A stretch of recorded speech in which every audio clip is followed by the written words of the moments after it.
টেটের ব্যাপারটা তো আমরা ওইভাবে আসলে করতে পারতেছি না। আমাদের মানে খুব সহজ কিছু প্রশ্ন, আসলে খুব সহজ কিছু প্রশ্ন, সেটা হইতেছে এই যে আমরা এখানে আসছি, গতকাল সন্ধ্যা 6টা বাজে অভিযানটা সমাপ্ত ঘোষণা করা হয়েছে। রাত 2টা বাজে এখানে আবার অ্যাম্বুলেন্স ঢুকছে, পুলিশ, আর্মি সহ, দেশের আইন শৃঙ্খলা বাহিনী সহ। সেইটার প্রয়োজনীয়তাটা কেন পড়লো? এই প্রশ্নগুলোই তো আমাদের মনে আসলে উদ্রেক হয়, যে একটা অভিযান যেটা সন্ধ্যা 6টা বাজে শেষ হয়ে গেলো, রাত 2টা বাজে এখানে অ্যাম্বুলেন্স ঢুকলো, পুরা দেশের মানুষ বলতেছে যে লাশ গুম হচ্ছে, কিন্তু আসল পরিস্থিতিটা কেউই জানতেছে না। তো এই ধোঁয়াশাটার ভিতরে আমাদের রাখা কেন হয়েছে? আমাদের প্রশ্নটা খুবই সহজ, যে এই ধোঁয়াশাটা কে সলভ করবে? স্কুল অথরিটি থেকে এখন পর্যন্ত সেটা সলভ করা হলো না। কেন অ্যাম্বুলেন্স ঢুকলো রাত 2টায়?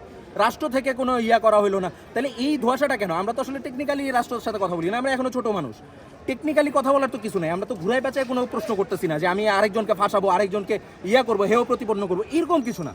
আমার স্কুল, আমার প্রতিষ্ঠান, আমি এই স্কুলের সাবেক শিক্ষার্থী, তো আমার কাছে যে আপনি ধোঁয়াশাটা করে রাখলেন, সেইটার প্রয়োজনীয়তাটা পড়লো কেন রাষ্ট্রের কাছ থেকে? এবং কারো কি এই বিবেকটুকু জাগ্রত হলো না, স্কুল অথরিটিরও না এবং রাষ্ট্রেরও না, যে এই বাচ্চাগুলো এই প্রশ্নগুলো উদ্রেক হতে পারে, এই প্রশ্নগুলো এই বাচ্চাগুলোর মাথার ভিতরে ঘুরপাক খেতে পারে, তো সেইটা যে আমরা সলভ করি, এরকম কি কারো মানে উদ্রেক হলো না?